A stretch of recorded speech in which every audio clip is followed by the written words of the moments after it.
Hey, it's Bill. You're tuned into the Pennsylvania Rock Show featuring the best unsigned rock and metal that Pennsylvania has to offer.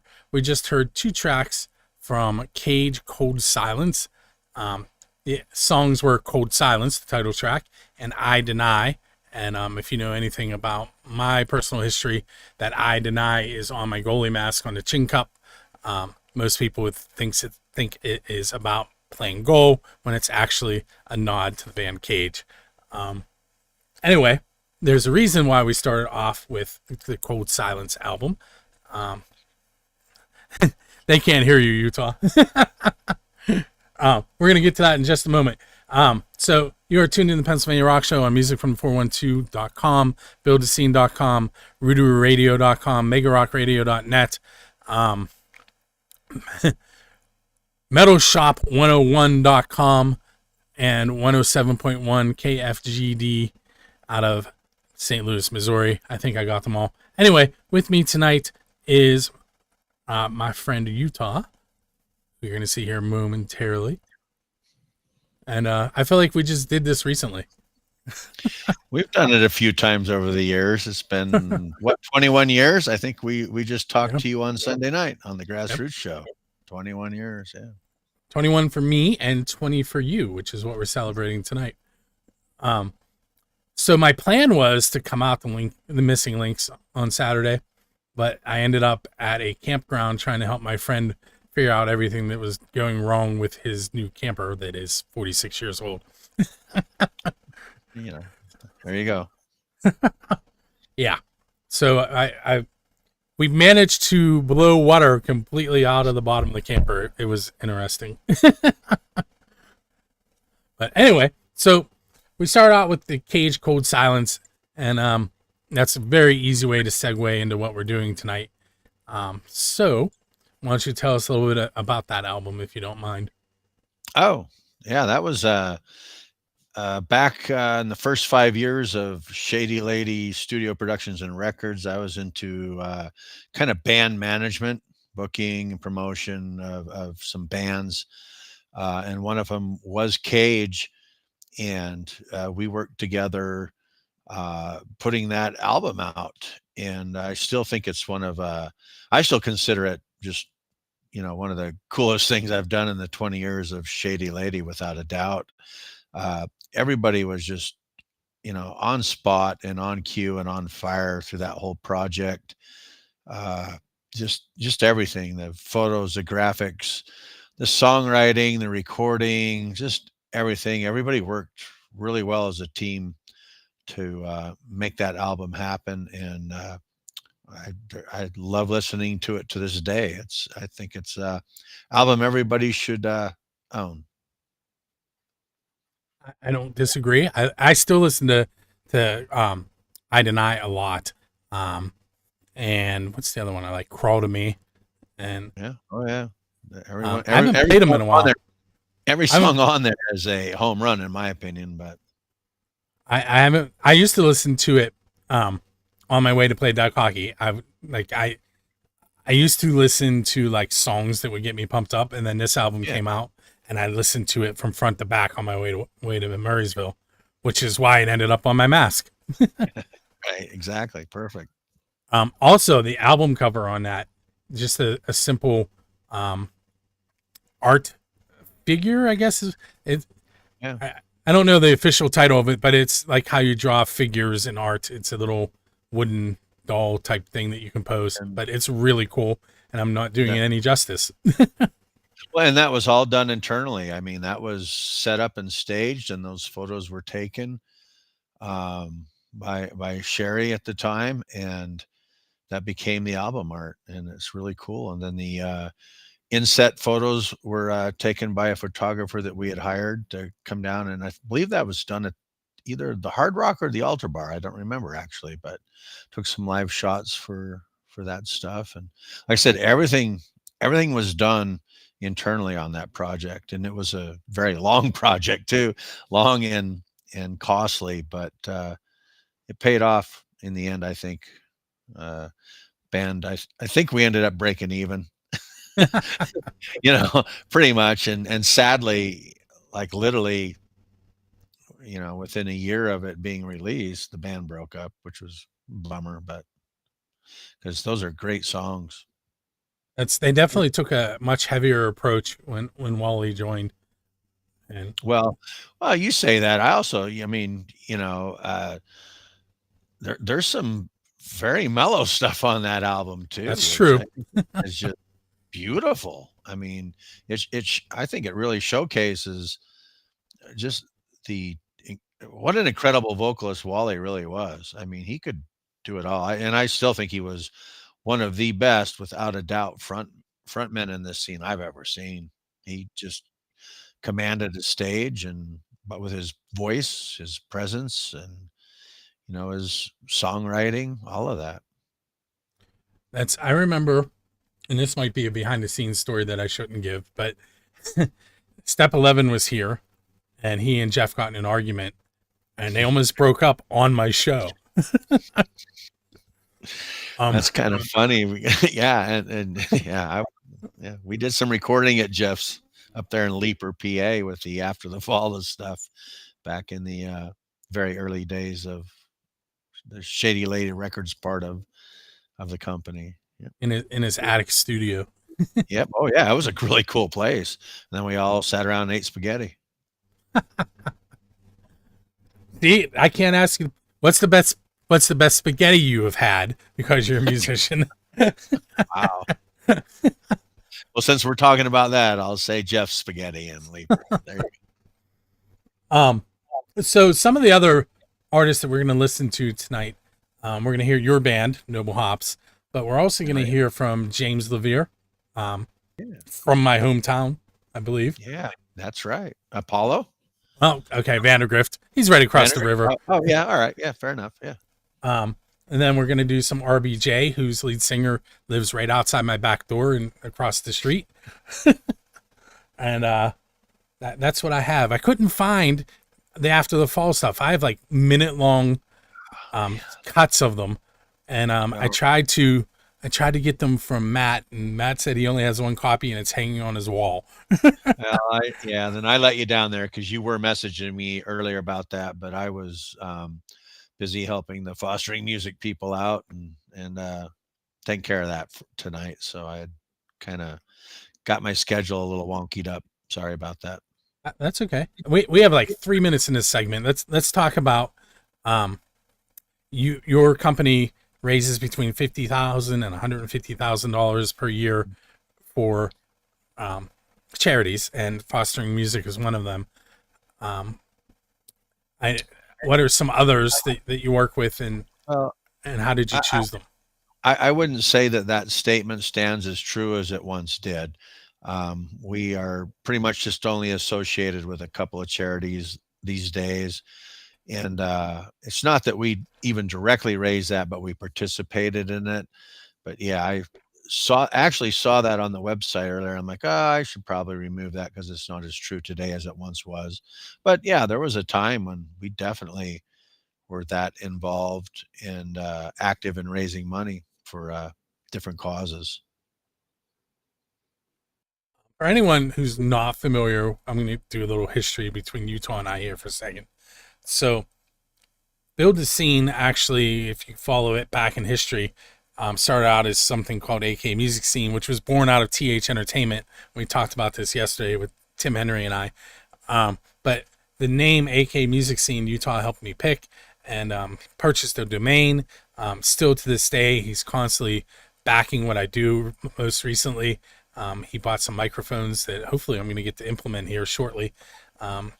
I'm talking to the artist Rat Bastard, who lives close to me, and I'm probably gonna go to his place and record with those mics. I've used them a couple times, not as often as I'd like. So if anybody would like me to come do remote interviews, let me know. That goes for you too. Oh yeah, cool. I'm glad you're getting use out of them for sure. And I think we do some sponsorship with you too through, I don't know, 4 or 5 different entities. So yes, and they're scrolling below me right now. There's one on Band Jam. So we have the Band Jam is listed there. Noble Hops, Shady Lady. I think Freeport Event Center might be in there. I can't Uh, remember. Grassroots, probably. Grassroots for sure. Yeah. But okay. So we have a minute now. Um, tell me. Let's see. Tell me about the Most Spangled Banner in less than a minute. Oh wow, that's gonna be tough to do, Bill. But It, very dear friend of ours, Mo Nelson, passed away. He had the Mo Nelson band. I always called him Captain Mo because he sailed. He had several sailing boats and sailed them from Key West to Baltimore all the time. Was really into that. He passed away, um, and I wrote a song for him. And in that song, I use a lot of his song lyrics and song titles in the last text he ever sent me. And we had a lot of very common thoughts and viewpoints of the world. And so it came out in the Most Spangled Banner. Don and I were doing a shot to him after he, and that's where it kicked off. That you was my nailed that. signal. Nailed it. The alarm went off in my ears when you said it, and that's how it kicked off. So we're going to listen to the Noble Hops, the Most Spangled Banner, featuring the Mo Show, correct? Yes, yeah, it's the Mo Show, but it's attributed to Noble Hops because, well, I wrote the song. And we're also going to hear Life by the Numbers, and we will be right back.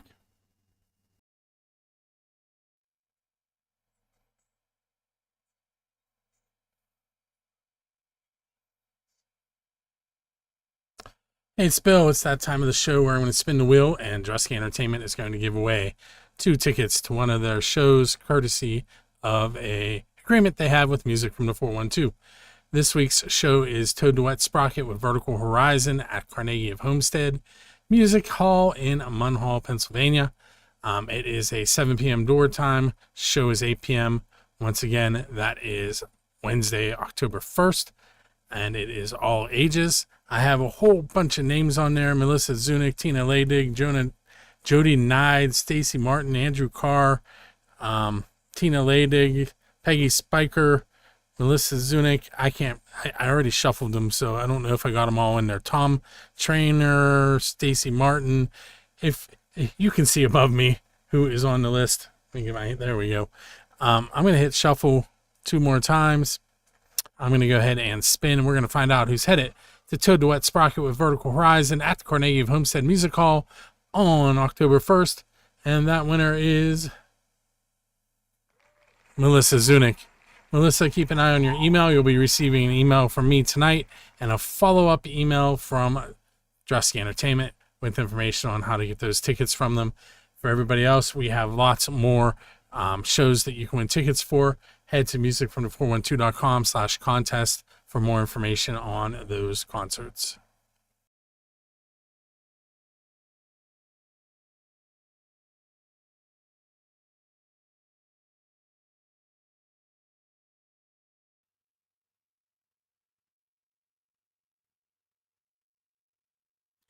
It's Bill. We're back to episode number 793 of the Pennsylvania Rock Show. With me tonight is Utah of Shady Lady Studios, Shady Lady Productions, Shady Lady Records.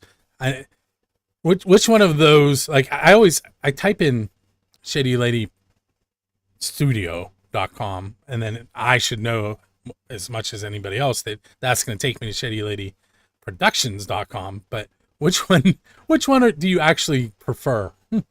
I mean, it's mostly referred to as Shady Lady Productions. That's how everybody knows it. That the studio was more the legal entity end of it, and it was to represent, because when I started, it was to represent basically a suite of services that we were looking to provide local musicians. So it could be management or booking or promotion or the record label end of it, events, all of that. So it was really more the legal aspect, and Shady Lady Productions was the, I guess, kind of where everything mostly fell. Although the record label is coming back again, and we're having a lot of fun with that. What I want to do before I forget, I am going to switch screens on us for just a minute.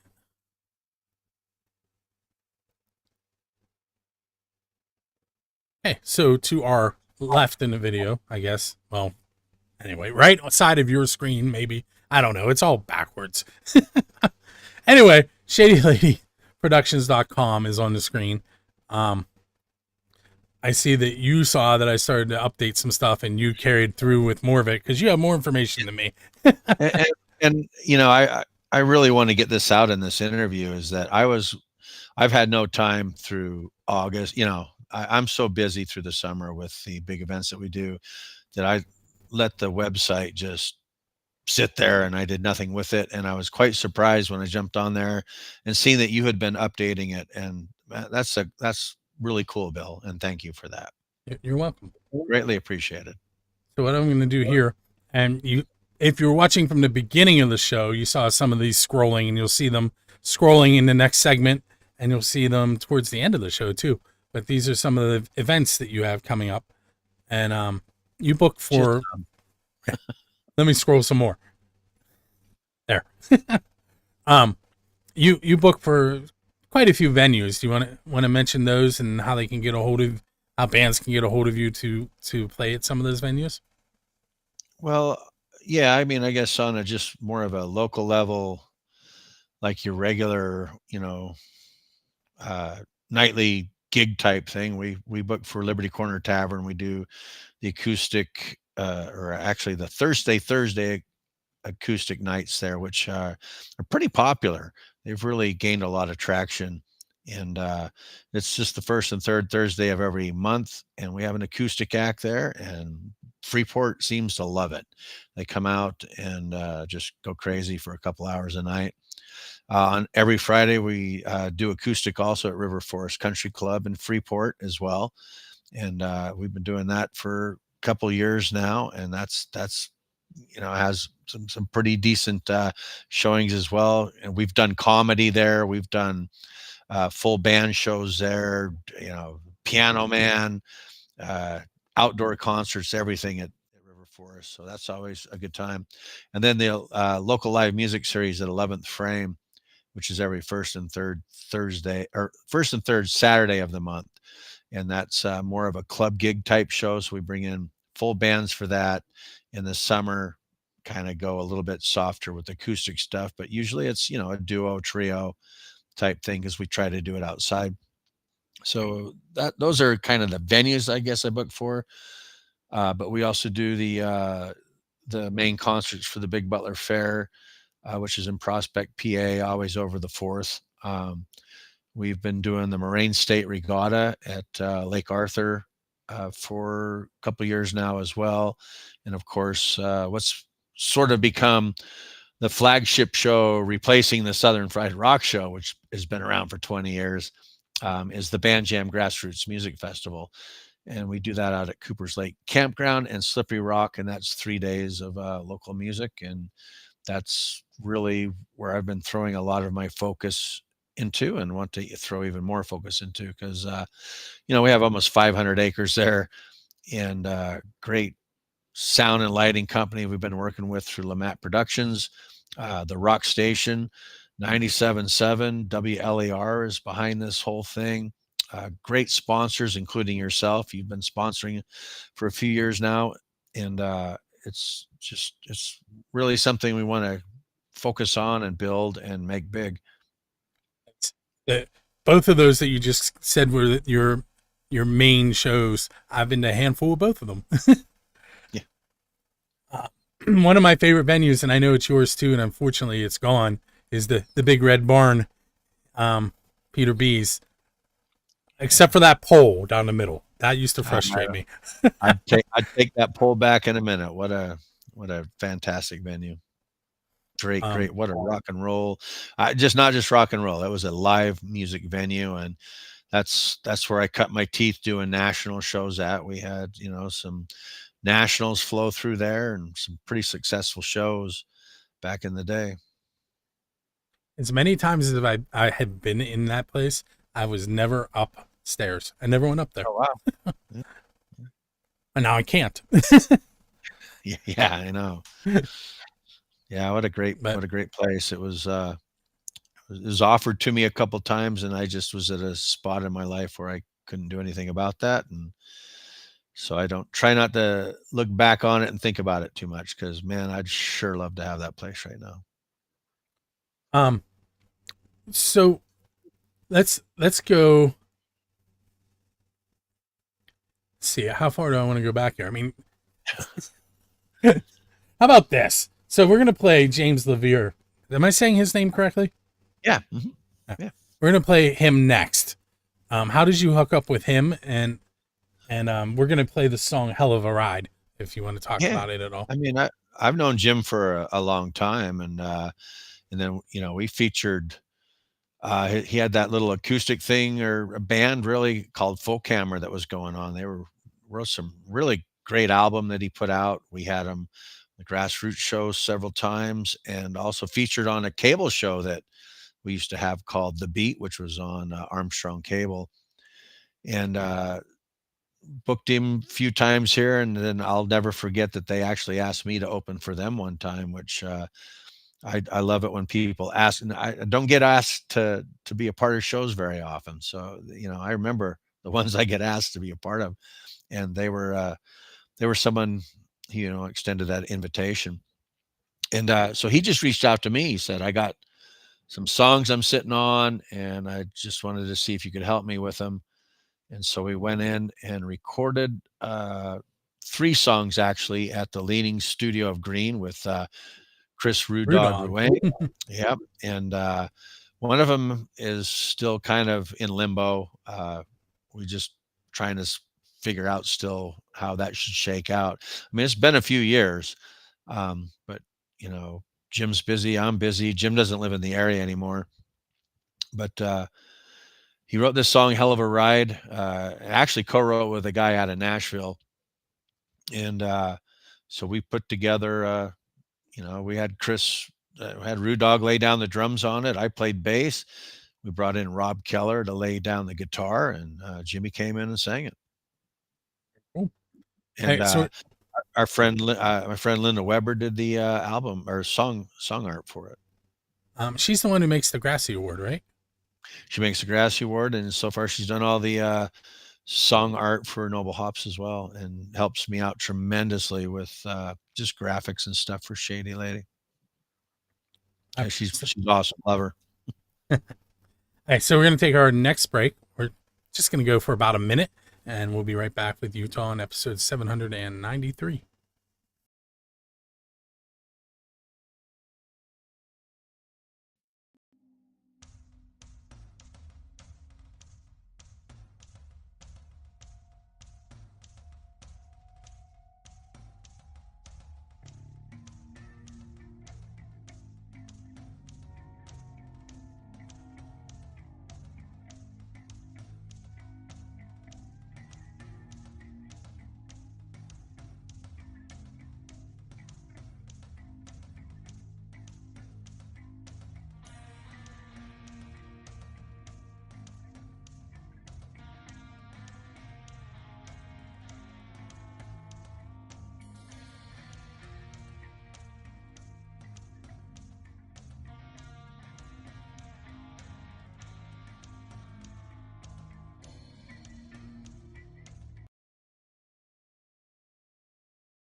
Hey, it's Bill. We are on episode 793, segment number 3, with Utah from Shady Lady Studio and off the air. Although, before I even go there, did you notice most of the flyers that were rotating there were your shows? Yeah, yeah, I That was appreciate on that. purpose. It's not normal. Normally, there's more randomness to it, but tonight there's anything that's happening this coming week, and then all of your stuff. But all right, so off the air, we were talking about the last time you were on, which was a show you actually requested, and I saved for Yeah. you. Thank you for that. That was number 666. Yeah. Yeah, he was like, "I want to do that show." I was like, "Okay." And I was trying not to do another episode with you because I've done several. Thank you very much. And I remember I even asked the members of my band because they play in different bands if they wanted to to do it, sent them the dates, and so here I am. I'm doing it. So man, Well, the thing is, like, I don't know if I got my point across on the grassroots yesterday as clearly as I was trying. Like, between you and Matt, that's and Tim for pushing me in the right direction. That's really where this started. Was the three of you. So, that was a so good thank you. episode with you. Yep. I was impressed with myself. I didn't say as much as I thought I did, and I didn't Yeah. have my nervous laugh as much as I thought I did. Yeah, Bill, I've noticed your interview skills have your and host skills have improved greatly. Yes. In the Yes, beginning, yeah, they were terrible. Now I you make fun of sound myself while I'm doing it. you sound much better. There's no doubt about it. It's noticeable because I've been listening for 21 years. You have been in this room and performed. Yeah, we don't want to bring that night up. Um, that was we were yeah we don't want to bring that up. The bum days, Bruce, Utah, and yes. Marty. Yeah. I think I covered that recently by saying that it was basically a house party, and the show got progressively less understandable as it went on. It was bad. Yeah, we thought we were yeah, we didn't realize at the time. Well, on top of things, that was pretty early on, and I was running the mixer, and I didn't know what I was doing either. Yeah, you could if that one was to get erased from your archives, I'd be fine with that. I still have it. Not to show. I still have you performing. Uh, Not good. Are you telling me I should just cross that off of the list tonight? Yeah, oh, absolutely. Yeah. Yeah, I got a I I I got didn't a I put it got in a there. friend I got a friend who's got some video of me in Key West one night that she better never ever ever show anybody. I'm the last time I dared Jazz, he went and drank a sour toe cocktail. So now I'm going to dare him to get that video. That's where I'm at on his episodes. I haven't had time to start that one yet, but I'm all caught up to there. Love what That he does. that is actually my dad's fault. My dad went to Alaska, and on his way through the Oh, Yukon, he did that, and I mentioned it to Jazz, yeah. and he's like, "We're going." I'm like, "I'm not going." Yeah, I heard that one. Yeah. All right, so 20 years in, what what are some of your best memories? And that's a really wide open question. I apologize. Yeah, that's pretty wide open, but uh I mean, definitely the excitement and the thrill of starting it all, and getting things going and the a big part of the history was we were a sound company for a lot of it because that's what actually ended up paying the bills. It wasn't people coming to shows, and the sound company ended up paying the bills. So I remember, Jeff Knabb is the one who taught me how to run sound. And I remember, getting all the equipment I needed and getting it in and learning how to use it. And Jeff always helped me understand what the process was and how to make things work. I And remember correctly, he was in Fat Henry, correct? yeah, Fat Henry Band and AK Soul, probably one of the best bands. The short-lived band, but man, were they good, man. Lenny Collini, Matt Ross, Scott Knapp, and Jeff Knapp. They were phenomenal back in the day. So, and the Fat Henry Band. Oh man, what was now? Their name is escaping me now. Very famous band from this area. Uh, yeah, he played keyboards and sang in the band. Old like doo-wop group. The name is escaping me right now. Uh, but he was a member of Can't think that of for it. many years. Uh, Shoot, I know who they are. It's just escaping me at the moment. But yeah, he helped me with all that, and it's sad he is no longer with us. Oh, he played with Mia Z also. In fact, they were the very first performers ever at the band jam after we resurrected that show with the rock station. So part of that had him down at the Mellon Square concert series also with her.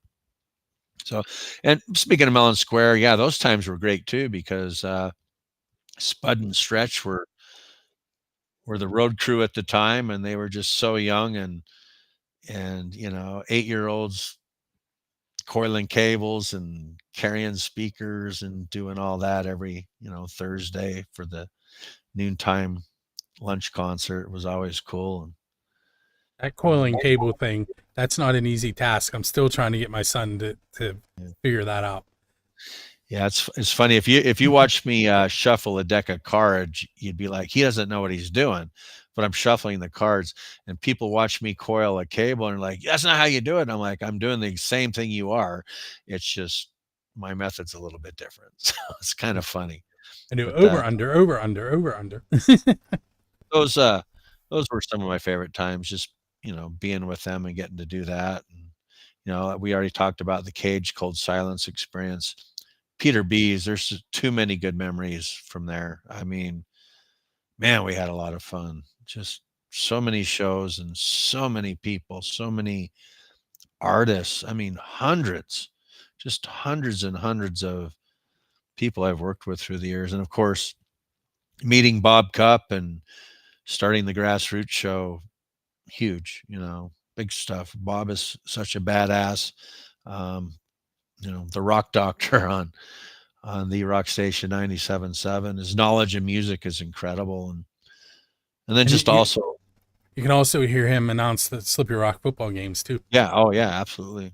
And then of course, just a lot of the people I've met, and a good bit of them I've had the privilege to even get to make music with, Rob Keller, Jennifer Lynn Baker, Chris Compton, Zach Ravito, guys in my band now, Johnny Sleeves Costa, the Brad, and Tony Villela, just awesome people. It's been wonderful getting to experience a lot of things musically related with them.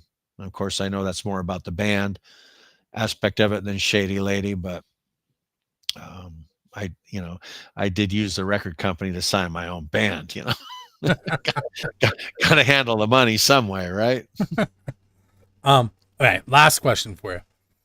So you're 20 years in. Where do you see it down the road? Where are you headed with the company? I was literally going to hang it up after 20 years. And it was fairly recently. I was pretty convinced I was just done with it. But I've decided I'm going to run it for at least 5 more years. There's a bunch of new opportunities that have opened up. And I still really do enjoy it.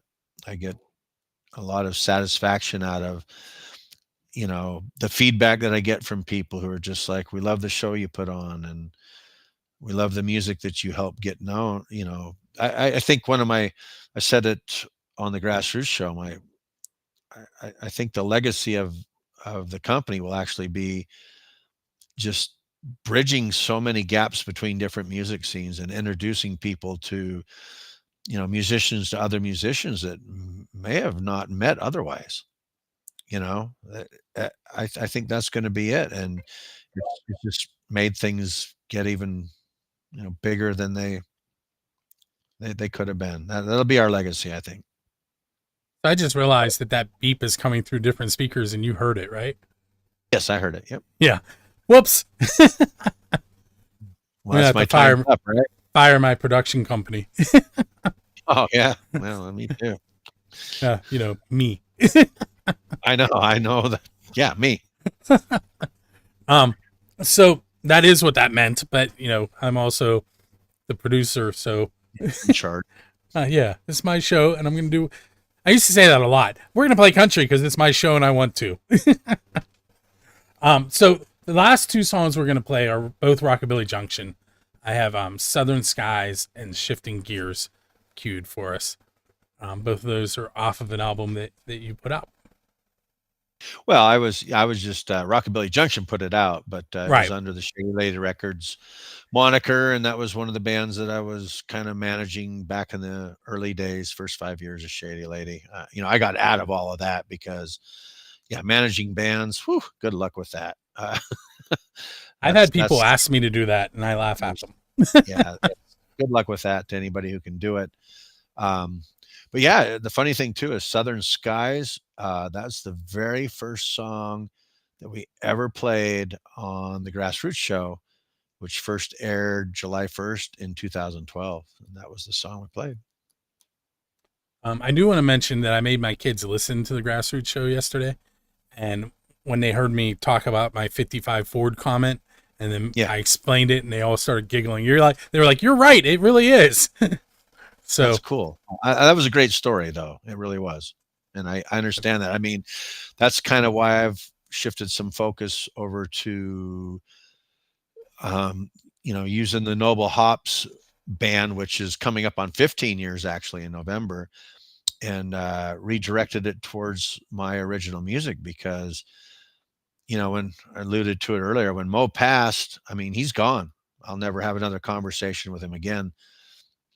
But he left his music behind, and we still have that. And I hadn't been doing that. My focus, I'm always busy with everybody else and everything else, and never took time to make sure that what I was doing got done.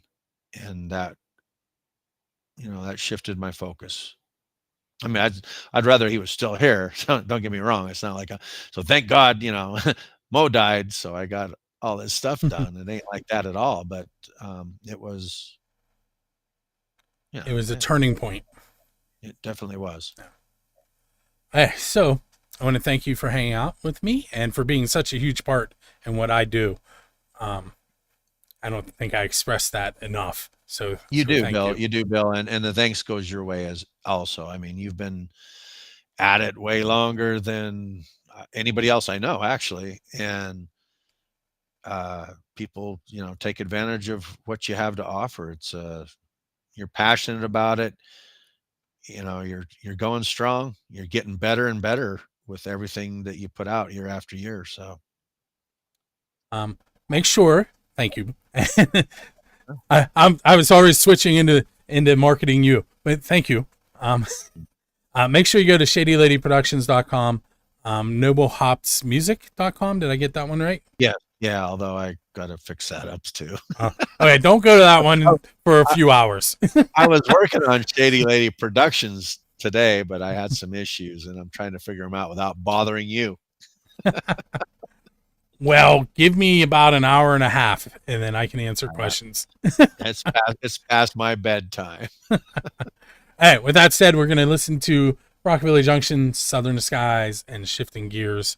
Once again, thank you, Utah, and make sure you join us next week. You're going to hear who's on in a moment on the radio show because I pre-recorded that part, but because I always forget, and now I remember. But with that said, this has been episode 793, and we'll catch you next time. Congratulations, Bill. Thank you. You as well.